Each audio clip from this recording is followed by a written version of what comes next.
Welcome to ஆறு கலை சமையல். இன்றைக்கி ஆறு கலை சமையலில் கார பொரியும் மசாலா சுண்டலும் செய்ய போகிறோம். வீடியோ கொஞ்சம் பெருசாக இருக்கும், ஸ்கிப் பண்ணாமல் கடைசி வரைக்கும் பாருங்கள்.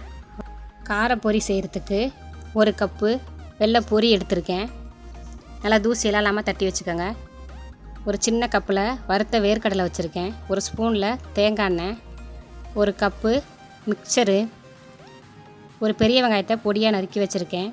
கார்ன் சிப்ஸு ஒரு கப்பு, கொத்தமல்லி கருவேப்பிலை கொஞ்சம், உப்பு கொஞ்சம், மிளகாத்தூள் கொஞ்சம். இப்போ பொரி செஞ்சுக்கலாம்.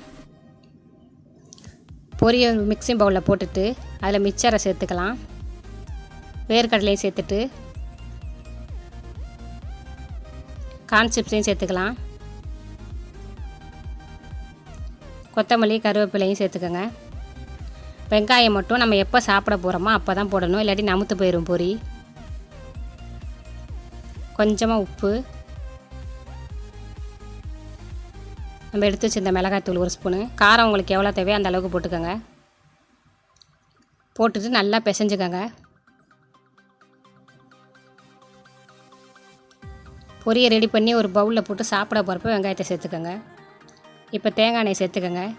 நான் ஒரு ஸ்பூன் சேர்த்துருக்கேன், நீங்கள் கூட ஒரு ஸ்பூன் கூட சேர்த்துக்கலாம். நல்லா வாசனையாக மணமாக இருக்கும், டேஸ்ட்டாக இருக்கும்.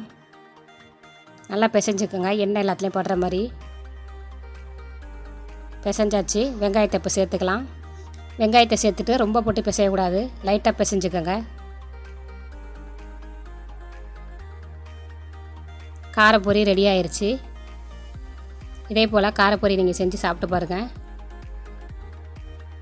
இப்போ மசாலா சுண்டல் ரெடி பண்ணிக்கலாம். மசாலா சுண்டல் செய்கிறதுக்கு வெள்ளை கொண்டக்கடலை எடுத்து ஒரு 6 மணி நேரம் தண்ணியில் நல்லா ஊற வச்சுருங்க. நல்லா அலசிட்டு ஊற வைங்க, ஏன்னா அந்த தண்ணியை தான் ஊற்றி நம்ம வேக வைக்க போகிறோம். வேறு தண்ணியில் ஊற்றி வேக வச்சோம்னா சத்தெல்லாம் போயிடும். குக்கரில் அந்த தண்ணியோட சேர்த்துட்டு கடலை முழுகிற அளவுக்கு தண்ணி இருக்கான்னு பார்த்துங்க. உப்பு சேர்த்துட்டு ஒரு 4-5 விசில் விட்டுறலாம். ஒரு வாணலி வச்சு ஒரு ஸ்பூன் கடலைப்பருப்பு, ஒரு ஸ்பூன் உளுந்து சேர்த்து நல்லா பொன்னிறமாக வறுத்துக்கோங்க.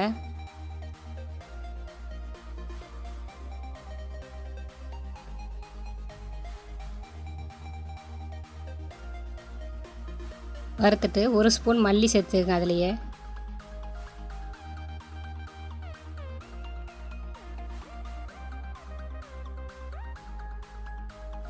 ஒரு ஸ்பூன் ஜீரகம்,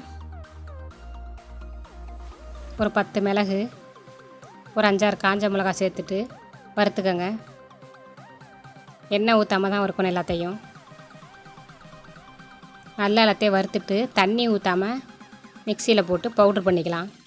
சுண்டலை வேக வச்சாச்சு, நல்லா வெந்துருச்சு. பவுட்ரும் அரைச்சாச்சு. இப்போ சுண்டல் தாளிச்சிக்கலாம். ஒரு வாணலி வச்சு அதில் ஆயில் ஊற்றிட்டு ஆயில் நல்லா காஞ்சோன்னே கடுகு போட்டுட்டு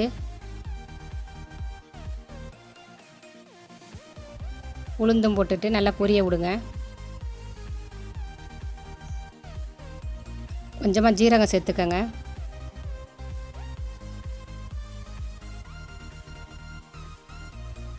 நல்லா எல்லாம் பொரிஞ்சோன்னே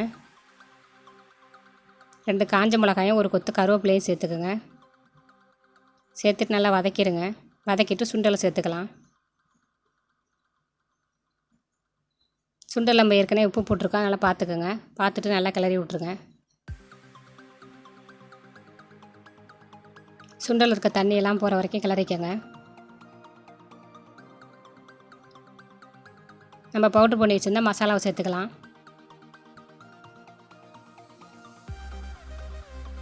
உங்களுக்கு எந்த அளவுக்கு காரம் தேவையோ அந்த அளவுக்கு மசாலா சேர்த்து நல்லா கிளறி விடுங்க. நம்ம எப்போதும் ஒரே மாதிரி செஞ்சு சாப்பிட்றதுக்கு இது மாதிரி சுண்டல் செஞ்சு சாப்பிட்டு பார்த்தா அருமையாக இருக்கும். நல்லா டேஸ்ட்டாகவும் இருந்துச்சு. நல்லா கிளறி விட்டாச்சு. ஒரு கைப்பிடி அளவு திருவுண தேங்காய் பூ சேர்த்துக்கலாம். தேங்காய் பூ சேர்த்துட்டு அடுப்பை ஆஃப் பண்ணிடுங்க. அடுப்பை ஆஃப் பண்ணிவிட்டு நல்லா கிளறி விட்டுருங்க.